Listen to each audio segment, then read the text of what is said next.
A paz do Senhor Jesus, que bênção estarmos mais esse fim de semana aqui nesse canal para mais uma escola bíblica dominical. O tema de hoje está na 13ª lição, Até os Confins da Terra. Uma aula excepcional e nós estamos no fechamento do trimestre. Por que não dizermos que essa lição não acaba hoje? Ela continua ainda no próximo trimestre, nós vamos rever as matérias novamente e vai ser uma honra podermos estar com você, tá bom? O texto base bíblico está lá em Isaías, isso mesmo, capítulo 45, versículo 22, em que diz assim: Olhai para mim e sereis salvos, vós, todos os confins da terra, porque eu sou Deus e não há outro. Glória a Deus. E para nossa meditação, o comentarista nos chama a atenção para que a Igreja de Jesus deve pregar todos os dias e alcançar todos os povos, até mesmo aqueles que estão nos lugares mais distantes da face da terra. Amém?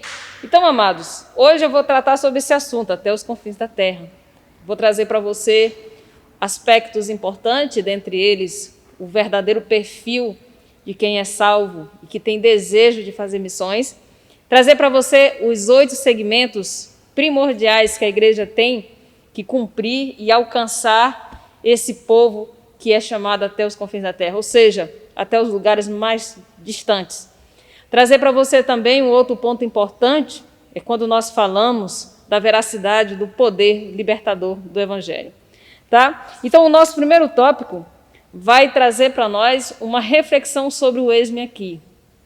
O eis-me aqui é uma frase do profeta Isaías, em que ele se dispõe para fazer a obra do Senhor Jesus. Amada irmã, muitas das vezes dentro de casa a gente quer questionar os fatos que Deus permite. E Deus, muitas das vezes, através desses fatos, nos impulsiona a entendermos qual é a verdade que devemos pregar. É importante dizer para você que está acompanhando comigo agora, que o eis-me aqui, ela não é uma pergunta. O eis-me aqui é uma afirmação. Eu estou pronto a fazer o seu id. Então, nós vamos analisar agora o aspecto primordial disso, irmã, que pesa muito nas pessoas e muitas vezes nós deixamos de falar o eis-me aqui com medo. Mas, na verdade, o eis-me aqui vai demonstrar aí 3 aspectos comportamentais daqueles que fazem a obra do Senhor Jesus. Primeiro, a disposição. Nós somos dotados, amados, de falar muito e fazer pouco. Essa é a verdade, né? Quer ver uma coisa muito difícil para as pessoas fazerem? É uma receita. Vamos pensar de um bolo, por exemplo. Para o bolo sair certinho, tem que seguir uns passos. E na vida cristã, amada irmã, é do mesmo jeito. Nós temos que seguir alguns passos. Primeiro, entender que nós somos limitados e dizer ao Senhor Jesus que nessa nossa limitação nós temos a disposição de ir, de fazer. Mas fazer o quê? Pregar o Evangelho. Ou seja, a disposição é a disponibilidade, é a vontade, além da vontade, de cumprir esse id. Quando o comentarista fala que tenhamos disponibilidade para obedecer a voz do Espírito Santo, quando você ouvir a voz do Espírito Santo, para você pregar, pregue. Para você ensinar, ensine. Esse é o primeiro aspecto de quem é salvo. Disponibilidade para fazer a obra do Senhor Jesus. Disponibilidade para atender o chamado. O segundo ponto importante é essa vontade. Ou seja, quando o amor de Deus habita no nosso coração, nós temos vontade de fazer a obra do Senhor. E nós não esperamos, não delegamos a alguém. Essa responsabilidade é minha. Essa responsabilidade é sua, amada. Olhando para o nosso comentarista, ele vai dizer algo muito importante. Quando esse amor habita em nossos corações, temos a vontade singular de obedecer ao Espírito Santo e as demais coisas passam a ser uma importância secundária. As coisas de Deus passam a ser primária e as nossas coisas passam a ser secundárias. Então, essa vontade de obedecer ao Senhor vai além das nossas forças. Importante também citar, amada irmã, o terceiro tópico, coragem. Lembra na última aula que eu falei? Nós devemos ter coragem para fazer a obra do Senhor nesses tempos, nesse cenário atual de desafio, pandemia, as pessoas distantes umas das outras, e a gente começa então a imaginar como é que eu posso ser útil na obra do Senhor. E hoje os meios de comunicação fizeram com que aquilo que fosse mais longe se tornasse perto. Você imagina que 40 anos foram suficientes para um continente todo, para o mundo todo, ouvir a palavra do Senhor Jesus, através do apóstolo Paulo. E nós hoje temos na nossa mão a facilidade de pregar o Evangelho. O que está faltando? Vontade e disponibilidade. Os meios estão aí, então nós devemos ter essa coragem de pregar o Evangelho. A Bíblia diz que o céu é o destino dos corajosos e não dos covardes. Olha que interessante, jamais alguém vai dizer, eu não sou covarde. Mas quando nós dizemos, irmãs, que não podemos, que a gente inventa outras desculpas, na verdade nós temos medo de assumir. E cá para nós, fazer a obra do Senhor, ter coragem é ter ousadia, é depender do Senhor Jesus. Tá? Então, o comentarista ele deixa essa autorreflexão para nós que temos o chamado de Deus. Se o seu coração arde por missões, você primeiro vai ter a preocupação dessa disponibilidade. Segundo, eu tenho essa vontade. E o terceiro, coragem para fazer. Como fazer? Deus vai te orientar. O campo que você está, além de ser a sua família, pode ser a sua escola, pode ser o ambiente do seu trabalho. É um campo que Deus te levantou. E aí você tem que cumprir o ID do Senhor Jesus, tá bom? O segundo tópico, então, vai tratar mais um pouquinho de algo muito importante. O aspecto daqueles que são salvos. Aqueles que são salvos, eles desejam fazer a obra do Senhor Jesus, porque amam. E amar missões vai te desafiar a despertar os seus dons, os seus talentos e colocar isso à disposição do Senhor Jesus. Tá? Então, todos aqueles que amam a obra do Senhor, primeiro aspecto, eles são salvos, porque eles querem propagar o que eles aprenderam de melhor. E o outro ponto importante é que aqueles que amam missões, o coração dele arde. Eu estava falando essa semana sobre a importância de amar missões.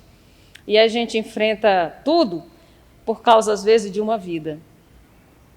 Enfrenta a barreira, enfrenta os limites que são impostos, né, irmã? E a gente consegue chegar lá. Então, por quê? Em nome de um amor. Cristo primeiro me amou.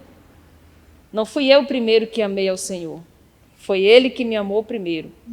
E Deus mostrou o seu amor através do seu Filho. E aí nós vamos agora mostrar para você que nós, quando estamos dentro do contexto missionário, dessa missão que é o ID, nós estamos mais para mostrar gratidão a Deus do que realmente para dizer que é um dever. É por gratidão, porque o Senhor Jesus nos salvou, amém?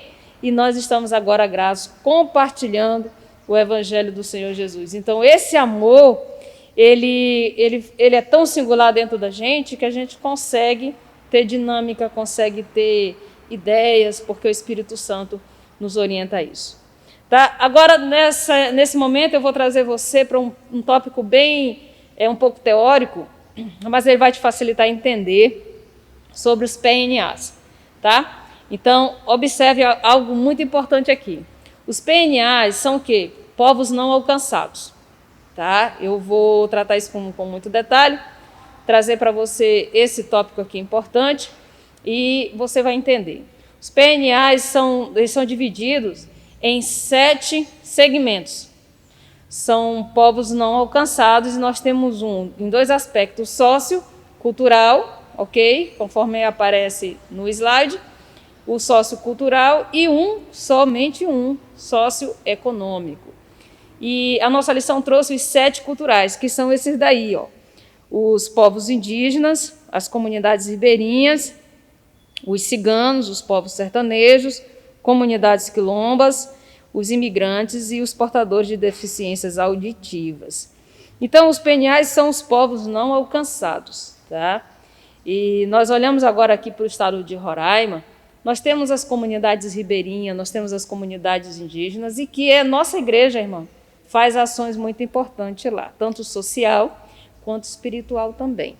Fruto da sua oferta, do seu dízimo, porque a obra do Senhor Jesus é isso, é a extensão da sua mão lá, e isso faz com que sustente a obra. Então, olha só, o grupo socioeconômico são pessoas bilionárias, pessoas milionárias, que muitas das vezes Deus coloca alguém lá para falar do Evangelho, mas são povo ainda não alcançado.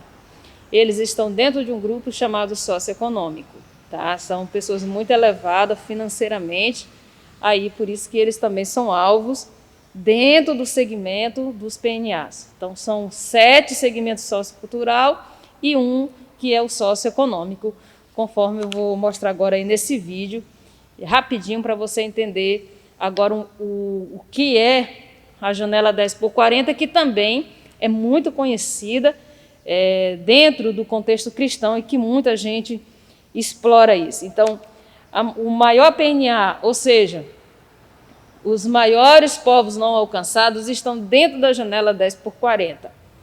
Então, nesse vídeo aí, você vai conferir e daqui a pouco a gente volta. O que é um PNA? PNA é uma abreviação para povos não alcançados, mas para entender o que isso significa, devemos primeiro analisar a palavra povos. Quando Jesus disse a seus discípulos, ide e fazei discípulos de todas as nações, as palavras gregas que ele usou eram tha ethne, que significa todos os grupos étnicos ou povos. Então, o que é um povo? Um povo é basicamente um grupo de indivíduos que têm uma mesma história, língua, crença e identidade. São praticamente um grupo de pessoas que considera nós e todos os outros eles. Um povo é considerado não alcançado se menos de 2% de sua população é cristã evangélica, ou seja, não existem verdadeiros crentes o suficiente para evangelizar e discipular o restante do seu próprio povo. Quase 3 bilhões de pessoas se enquadram nessa categoria. Mais de 3 mil desses 7 mil povos não alcançados são considerados PNAI, ou seja, povos não alcançados isolados. Esses povos não têm igrejas, não existem crentes entre eles, não há missionários e não tem ninguém ativamente focado em alcançá-los. Jesus disse que o evangelho do reino será pregado como testemunha para tha ethne, todos os povos, e então virá o fim. Menos de 3% do total de nossa força missionária transcultural está trabalhando com povos não alcançados. Temos que ir aos não alcançados. Ao mesmo tempo, estima-se que mais de 350 povos não alcançados estão vivendo nos Estados Unidos hoje, como imigrantes, refugiados e estudantes internacionais. Temos que dar as boas-vindas aos não alcançados. Cristo nos ordena a fazer discípulo de todas as nações. Jesus está vivo, sua missão para nós é clara. No entanto, a tarefa continua inacabada. Juntos, podemos mudar isto. Pois bem, esse vídeo que mostrou com muito detalhe sobre a janela 10x40 vai te levar à ideia dos confins da terra, alvo de nossas orações. E esse momento agora você tem que interceder e dizer, Senhor, em que eu posso contribuir? Minha amada irmã, você pode contribuir orando, você pode contribuir financeiramente, você pode contribuir indo. O mais importante é que nós devemos dar a nossa parcela de contribuição nesses quase 3 bilhões de pessoas que não conhecem o Evangelho. E nós temos aí vários desafios, tanto linguístico quanto até mesmo cultural. A Assembleia de Deus, amada, ela tem alcançado o continente africano, lá em Moçambique, e nós estamos ali com o pastor Messias, o pastor Antônio, fazendo a obra do Senhor Jesus, sobre a ordem desta igreja, sobre a bênção do nosso pastor presidente, pastor Isamar. E nós também estamos lá nas comunidades ribeirinhas, nós estamos presentes dentro das comunidades indígenas, e essa é a igreja que você faz parte, uma igreja missionária. Nós somos fruto de missões e propagamos missões, tá? O comentarista convidou a gente a cantar um louvor que diz, eu quisera ir ao campo missionário, né? Eu quisera, Senhor, ir a proclamar. E muita gente não canta mais esse louvor. Mas se você pensar um pouquinho na letra dele, você está assumindo na sua oração uma responsabilidade de querer ir. Mas vamos fazer esse querer uma verdade. Façamos a obra do Senhor. Na rua que você mora, nos vizinhos que estão ao seu lado, nos colegas de trabalho. Vamos falar do amor do Senhor Jesus. O Evangelho não é para discussão. O evangelho é para ser esclarecido. Amém? E as pessoas entenderem o real sentido desse evangelho. Então, o Até os Confins da Terra, o comentarista, ele vai citar algo muito importante. Amado cristão, decida ser uma testemunha fiel de Jesus Cristo. Não deixe que o amor por missões seja apagado do seu coração. Diga para Jesus que a sua vida é dele, que os sonhos de Deus são os melhores e mais importantes que os seus, e que o reino dos céus é o seu alvo maior. Deus sabe por que nós estamos tocando esse assunto aqui na sala de aula com você. Talvez você já esqueceu. Esse arder de missões no seu coração está apagado. Mas hoje o Senhor te desperta. Não só para as pessoas, povos não alcançados, mas começa dentro da tua casa, amada. Talvez dentro da sua casa tenha alguém que está escravizado pelo vício, está muito distante do evangelho. Talvez dentro da sua casa impera a violência. Mas eu quero lhe dizer neste dia que o Senhor Jesus vai dar o escape necessário para você. Tá bom? Então, a nossa aula de hoje vem nos convidar, não só para alcançarmos os povos distantes, em oração, em contribuição, como também nós fazermos parte dos guerreiros que não esquece de orar, de interceder por missões. Até os confins da terra é o convite para mim e para você. Que Deus possa nos abençoar e na próxima aula, se Deus assim nos permitir, estaremos aqui. E, por fim, se você não pode ir, ore e contribua a fim de que os enviados do Senhor atravessem todas as fronteiras e anunciem Jesus aos homens e mulheres que clamam por salvação. Seja você esse canal. Quero deixar um forte abraço, uma honra poder estar aqui nessas 2 últimas aulas, que o Senhor possa te abençoar.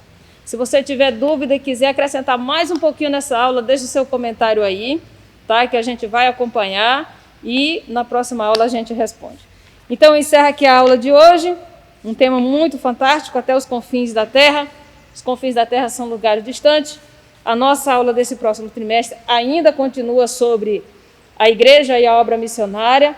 Nós vamos voltar a 1ª, 2ª, 3ª e até a 13ª lição e vai ser uma bênção, tá bom? Passa na nossa livraria e invista no seu conhecimento e não esqueça, missões é uma tarefa primordial da igreja. Fiquem todos na paz do Senhor, um forte abraço e até a próxima aula. Tchau, tchau.